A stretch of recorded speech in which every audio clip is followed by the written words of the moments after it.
bienvenue de nouveau à Passion. Nous sommes des passionnés de Dieu, comme vous m'entendez dire presque toutes les semaines.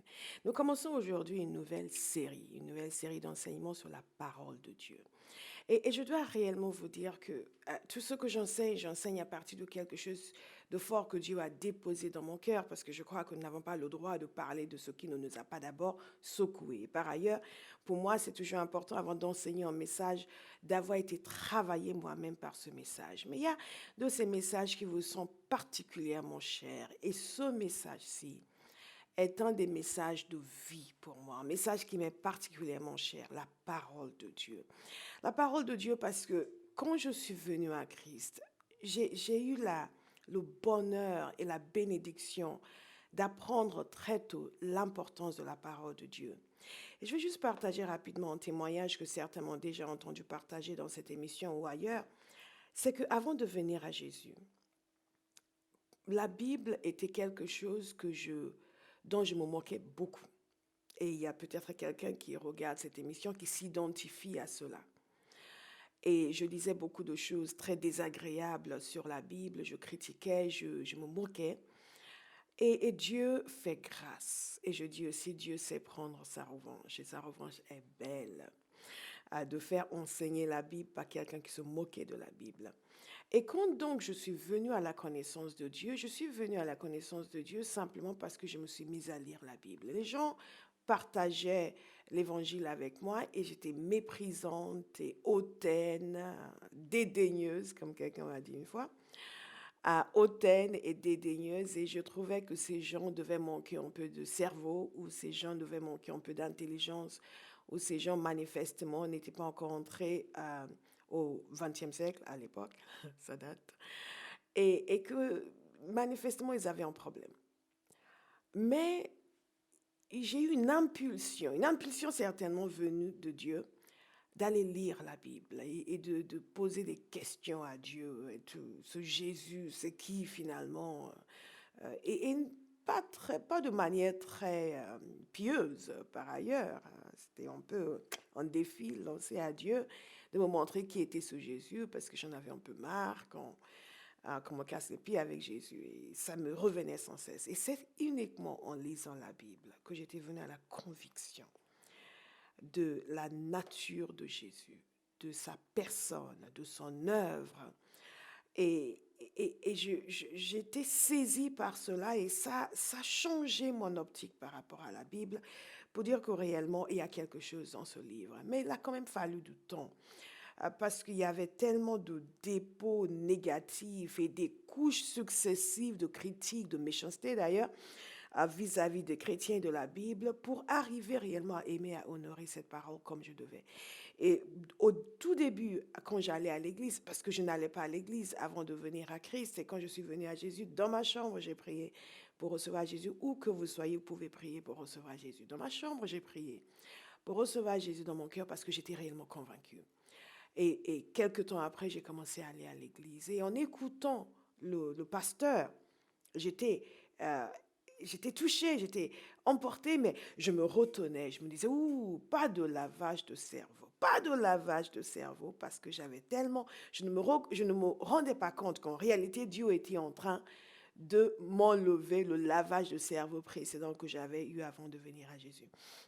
Mais progressivement, ça s'est fait. Et j'ai appris à aimer ce livre, à l'honorer et à reconnaître que Dieu s'est réellement donné beaucoup de peine, beaucoup de mal pour parler à l'homme. Dieu se donne beaucoup de mal pour nous parler, pour vous parler.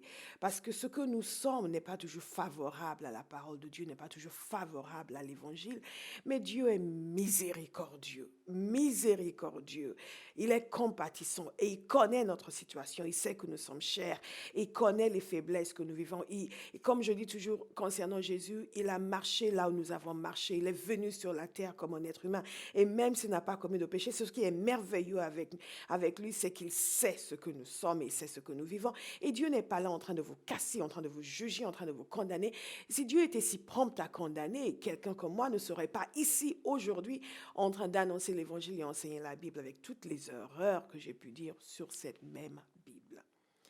Donc, là où je veux que nous allions dans les semaines à venir, c'est sur ce chemin de découverte de la beauté de la parole de Dieu, sur ce chemin d'admiration de la sagesse de Dieu qui a pu nous communiquer sa parole en dépit des faiblesses humaines, parce que comme vous le savez, la Bible nous a été communiquée à travers des vases euh, qui sont comme nous, des êtres humains. Et Dieu a réussi, en dépit de tout, à nous communiquer sa pensée, à nous communiquer son cœur. Et ce que nous allons découvrir dans cette Bible, et je vais continuer la fois suivante avec le reste de mon témoignage par rapport à la parole de Dieu, mais je veux que nous entrions rapidement dans la compréhension de ce que c'est cette parole et pourquoi c'est important, pourquoi nous devons vivre de la parole de Dieu. Ce que nous constatons, c'est que Dieu a réussi à communiquer avec nous. Et dans ce livre qui en réalité est une collection de livres, c'est une bibliothèque. Dans notre Bible, la Bible protestante, je vous expliquerai pourquoi je parle de la Bible protestante, il y a 66 livres. Et dans ces 66 livres, nous voyons une diversité de styles. Nous avons des biographies, nous avons des paraboles, nous avons des histoires d'amour, des histoires tout court. Nous avons en corpus législatif, nous avons des lois, donc nous avons des poèmes. Il y a des gens qui aiment les poèmes. Nous avons aussi des proverbes, nous avons des expositions théologiques. Nous avons également des prophéties, des prédictions sur l'avenir. La Bible est unique en cela d'ailleurs. Des prophéties très concrètes sur des individus, sur des nations. Et nous en parlerons plus tard. Et ce livre, cette collection de livres extraordinaires, a été écrite dans des endroits différents. Il y a des parties écrites dans le désert, par exemple, en prison, dans des palais, par exemple, des auteurs différents, des auteurs humains à travers lesquels Dieu a communiqué, des rois, des philosophes, j'ai perdu ma boucle d'oreille, des prophètes, j'ai enlevé l'autre, alléluia, des bergers et des gens de différents horizons que Dieu a pu utiliser, des philosophes, pour communiquer son évangile. Et c'est là le génie de notre Dieu. Certains diraient, oui, mais la Bible, c'est pour les gens qui n'ont pas beaucoup d'instructions, vous plaisantez. Nous avons des grands savants comme l'apôtre Paul qui ont participé à communiquer la pensée de Dieu. Nous avons un législateur comme Moïse qui a participé à nous communiquer la pensée de Dieu, et un musicien hors pair comme David. Enfin, c'est extraordinaire. Et ça nous permet de voir à quel point le dessein de Dieu pour l'homme est absolument merveilleux. Écrit sur plusieurs continents, l'Afrique, l'Asie, l'Europe, c'est riche, c'est beau, c'est intéressant. Ce n'est pas toujours facile à comprendre. Et d'ailleurs, ce qui est intéressant, c'est que les gens ont des attitudes différentes vis-à-vis de la Bible. Il y a des gens qui estiment que c'est un livre vénérable et qui doivent vénérer. Donc, ils en ont un sur leur table de chevet et on n'y touche pas parce que c'est sacré. Non, ce n'est pas à ça que nous sommes censés consacrer notre Bible. La Bible est censée être lue et relue et soulignée et épluchée. Dieu nous l'a donné pour cela. Il y a d'autres pour qui, enfin, ça c'est des choses des générations précédentes, ça n'a plus de valeur. Par ailleurs, quelqu'un a réellement eu la témérité de me dire un jour, en parlant de quelqu'un qui croyait dans la Bible, en me disant, oui, mais je ne comprends pas son truc. Plus personne ne croit ce truc-là. Je dis, comment ça, plus personne ne croit ce truc-là? Il y a des gens comme moi et quelques centaines de millions d'individus sur la planète qui sont absolument convaincus que la Bible est la parole de Dieu. Donc, il y a des gens qui pensent que non, mais c'est dépassé tout ça. Plus personne ne croit cela. Il y a aussi d'autres qui pensent que non, c'est un livre qui a une valeur historique et même une valeur culturelle. Dans leur culture, la Bible est un livre important, mais c'est tout. Mais il y a d'autres personnes qui ont reconnu le fait que ce livre est donné par Dieu comme un manuel de vie. Que la révélation est progressive, c'est la raison pour laquelle vous allez voir une loi dans l'Ancien Testament qui maintenant n'est plus valable sous la Nouvelle Alliance. Pourquoi? Parce que Jésus est l'accomplissement de la loi et qu'il y a certaines choses qui ont été révolues de par le fait que nous sommes passés à une nouvelle époque avec la venue de Jésus qui a complètement changé la donne. Donc, cette compréhension d'une révélation progressive permet aussi de saisir des contextes différents et des éléments que Dieu a pu nous donner dans l'Ancien Testament pour régir la vie d'un peuple qui n'avait pas encore reçu le Messie et qui maintenant ont été accomplis par la venue de Jésus et qui nous permet de vivre différemment et de suivre une loi unique, la loi de l'amour. Donc, c'est fascinant de lire la parole de Dieu. Il y a des gens pour qui la Bible est un badge d'identité. Ils sont chrétiens, donc comprenez? Ils croient à la Bible, mais ça s'arrête à ça. Elle n'a pas pris sa place dans leur vie, mais elle est censée prendre sa place dans notre vie. Et pourquoi? Pensez-y. Au début, lorsque l'homme a été séparé de Dieu, lorsque l'homme a chuté, qu'est-ce qui s'est passé? Ce qui s'est passé, c'est que Dieu lui a donné une parole. Et que par la suite, l'homme s'est laissé convaincre de ne pas suivre la parole que Dieu a donnée. L'homme a douté de la parole de Dieu, a douté de la nature de Dieu, douté de la bonté de Dieu. Et c'est ce qui a provoqué cette séparation. Aujourd'hui encore, beaucoup restent séparés de Dieu parce qu'ils doutent de la nature de Dieu. Ils doutent des voies de Dieu. Ils doutent de la véracité du chemin sur lequel Dieu veut les conduire. Ils doutent du fait qu'ils peuvent faire confiance à Dieu. Et la parole de Dieu nous a été donnée pour qu'on nous y attachons, nous puissions avoir de l'assurance quant à la nature de Dieu, quant aux voies de Dieu dans nos vies, aux voies de Dieu dans l'univers de façon générale, et pour que nous puissions réellement vivre une relation intime avec lui et vivre une vie qui lui est agréable. C'est vraiment très important. Lorsque vous parlez aux gens, par exemple, ils ont différentes idées sur Dieu. Alors, quand vous parlez aux gens qui ne connaissent pas Dieu, il y en a qui vont vous dire, oui, mais moi je serais croyant, mais il m'est arrivé quelque chose de très, très mauvais. Ou, par exemple, quelqu'un de notre équipe a eu un contact avec une personne récemment avec qui on a travaillé sur le plan professionnel et qui lui a dit oui, mais moi je ne crois pas en Dieu parce que moi, mon frère est décédé. Et pour cette personne, et on comprend parfaitement sa douleur, mais pour cette personne, si son frère est décédé, ça veut dire que Dieu n'est pas bon. Et la personne n'est pas seule. Vous connaissez certainement des gens qui ont vécu des choses difficiles et qui ont décidé qu'ils ne pouvaient pas croire en Dieu à cause de leur expérience. Et ça révèle une incompréhension fondamentale de la nature de Dieu, des voies de Dieu et du monde dans lequel nous vivons et de la nature de l'homme. Et ce sont ces choses que la Bible nous révèle, la vraie nature de Dieu, les voies de Dieu et le monde dans lequel nous vivons, ce à quoi nous pouvons nous attendre de la part de Dieu. C'est très important d'ailleurs, parce que lorsque nous regardons la Bible, nous constatons une chose, si nous regardons vraiment d'un œil objectif et que nous laissons l'Esprit de Dieu nous conduire, nous constatons une chose et c'est ceci. Les voies de Dieu sont différentes des nôtres. D'ailleurs, il y a un passage qui le dit. Et ses pensées sont différentes des nôtres. Elles sont nettement supérieures aux nôtres.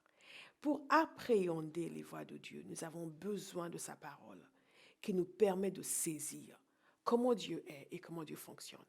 Et la personnalité, ou le personnage plutôt principal de la Bible, c'est Dieu. Le personnage principal de la Bible, c'est Jésus. L'Ancien Testament traite de la relation de Dieu avant la venue de Jésus, la préparation de la venue de Jésus. Le Nouveau Testament traite de la venue de Jésus, la présence de Jésus sur la terre et ce qui se passe sur la terre entre l'homme et Dieu en attendant le retour de Jésus. Et ce qui va se passer après le retour de Jésus. C'est très important. Nous avons fait une série, Qu'est-ce que l'Évangile, qui nous a permis de voir un petit peu l'histoire, cette merveilleuse histoire d'amour entre Dieu et l'homme. Et en comprenant ces choses, cela nous permet d'orienter nos vies. Nous orientons nos vies pour pouvoir aller dans le sens des voies de Dieu. Il y a une histoire qui est très intéressante, par ailleurs, qui nous est racontée dans Matthieu chapitre 4.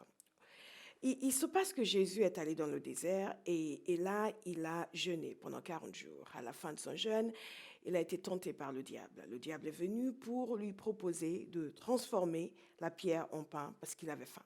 Et bon, donc cette tentation est lancée à Jésus et Jésus répond en citant un passage de la parole de Dieu. Déjà, c'est un exemple pour nous. Dans toute cette situation qui s'est présentée à lui, à chaque fois qu'il répondait à quelque chose qui lui était proposé, il répondait avec la parole de Dieu. C'était déjà une indication très très forte sur l'utilité, le rôle et l'importance de la parole de Dieu dans nos vies. Mais qu'est-ce que Jésus a dit? Jésus a dit, l'homme ne vivra pas de pain seulement, mais de toute parole qui sort de la bouche de Dieu. En citant ainsi un passage dans Deutéronome chapitre 8. Dans Deutéronome chapitre 8, c'est Moïse qui est en train de parler au peuple d'Israël et qui est en train de leur expliquer le chemin par lequel Dieu les a fait passer. Et ce qu'il leur a dit, c'est que Dieu voulait leur apprendre que l'homme ne vit pas seulement de pain, mais aussi de toute parole prononcée par l'Éternel. Dans certaines traductions, il parle de tout ce qui sort de la bouche de l'Éternel. Pourquoi je m'attarde sur ce passage? D'abord,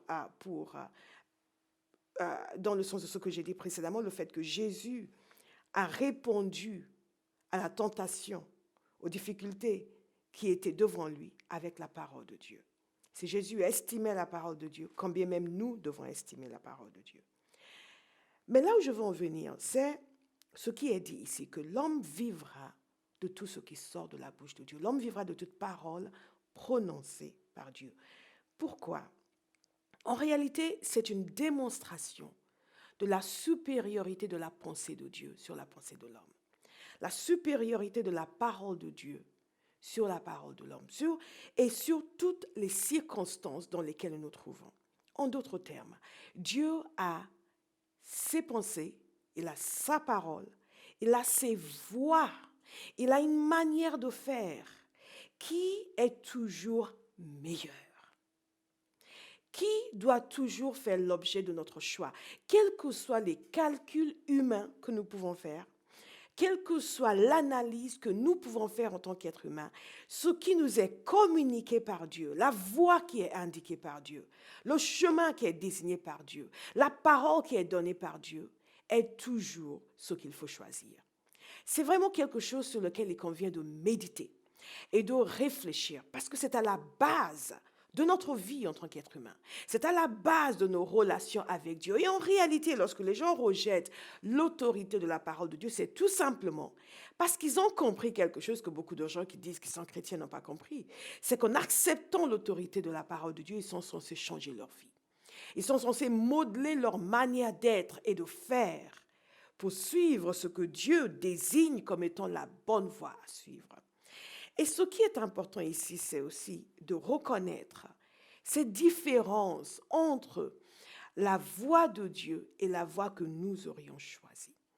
De reconnaître également que Dieu n'est pas arbitraire dans sa manière de fonctionner.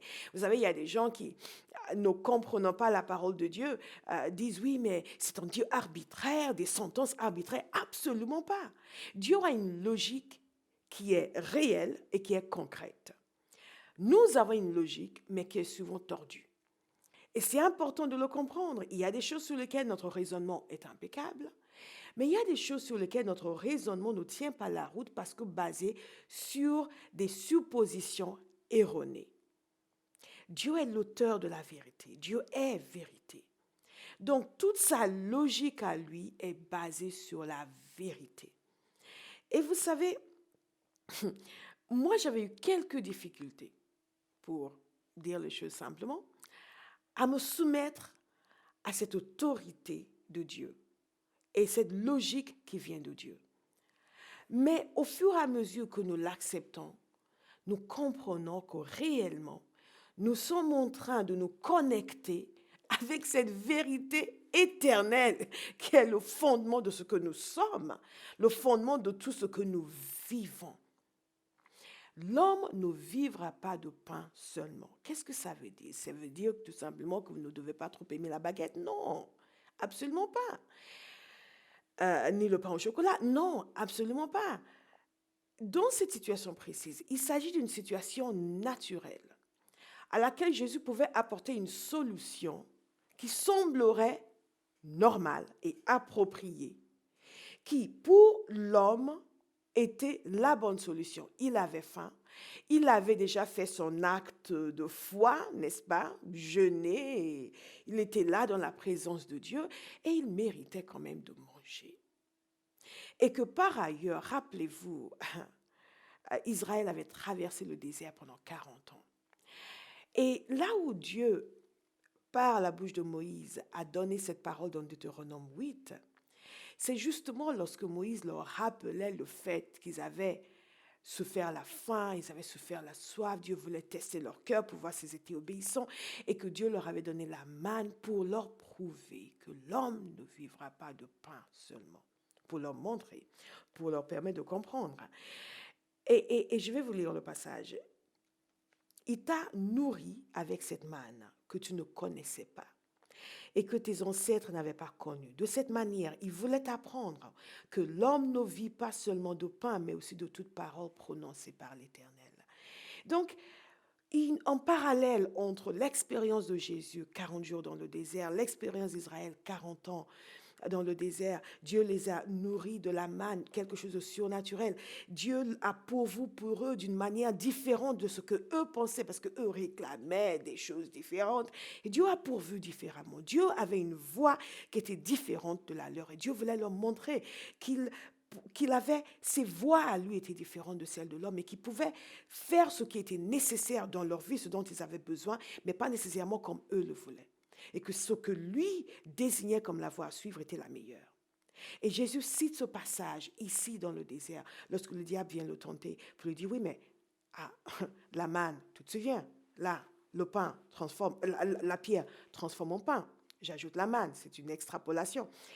La pierre transforme en pain. Parce que tu es capable, n'est-ce pas? Et il en était capable. Mais ce n'était pas ce que Dieu voulait faire. Est-ce que vous suivez un peu où je veux en venir? La seule chose qui compte dans chaque situation, c'est la voie que Dieu a désignée. C'est ce que Dieu veut faire. Jésus pouvait très bien transformer la pierre en pain, comme Dieu a donné la manne dans le désert. Mais Jésus ne l'a pas fait, parce que ce n'était pas la voie que le Père avait désignée pour cette situation. La parole de Dieu nous montre le cœur de Dieu. La parole de Dieu nous montre la voie que Dieu a désignée. Dieu a désigné comme voie de salut Jésus. Les hommes cherchent leur voie pour être sauvés.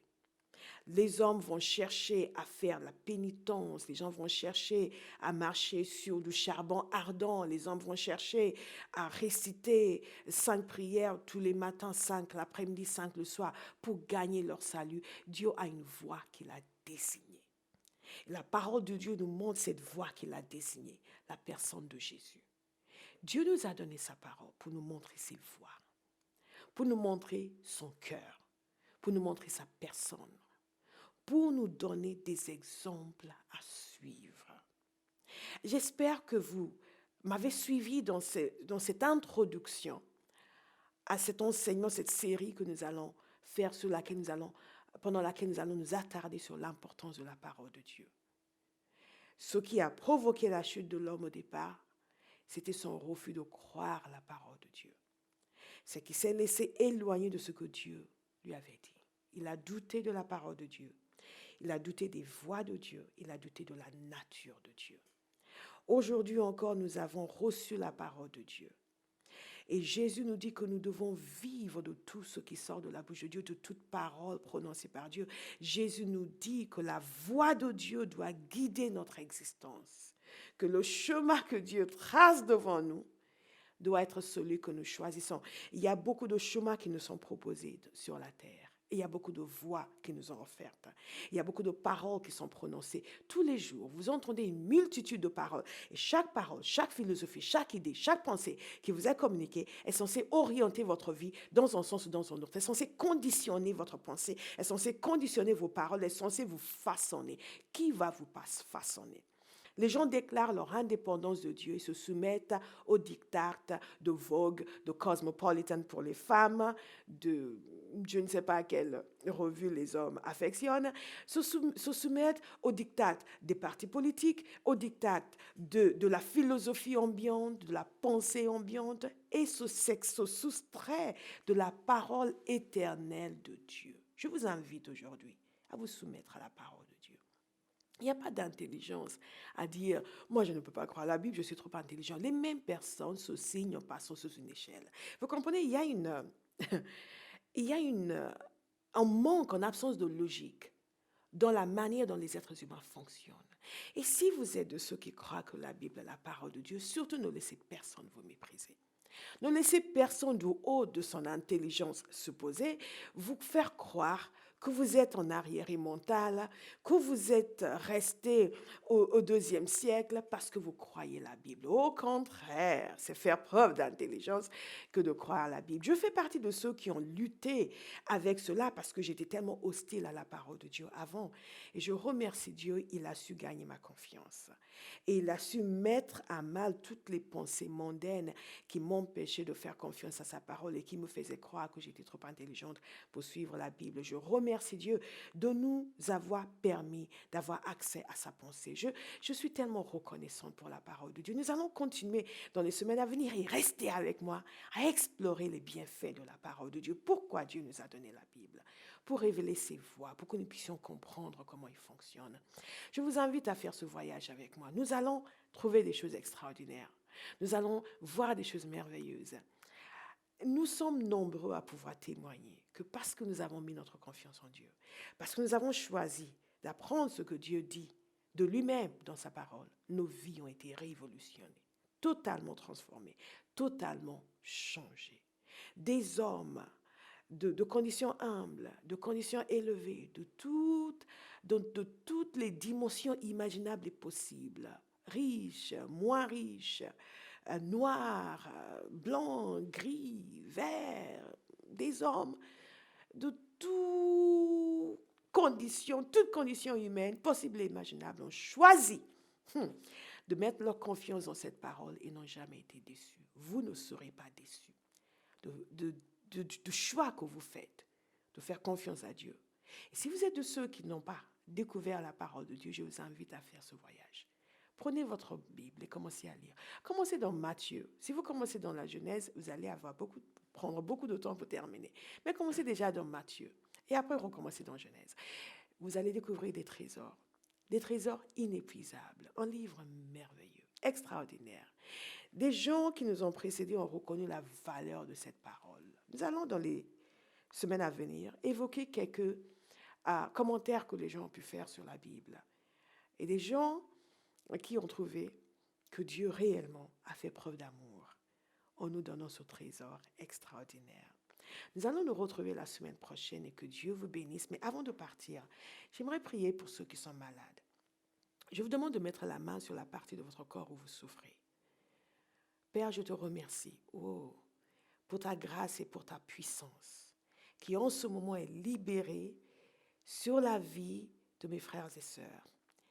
J'appelle la guérison dans votre corps et je maudis la maladie au nom de Jésus. Et j'ordonne que la maladie quitte ce corps maintenant. Père, je te remercie pour ta grâce et ta puissance qui guérit. Merci de ce que ta puissance entre maintenant dans ces corps et amène une guérison pleine et entière. Nom puissant de Jésus. Amen. Continuez à nous écrire et allez sur le site pour revoir ce message. Que Dieu vous bénisse et à la semaine prochaine.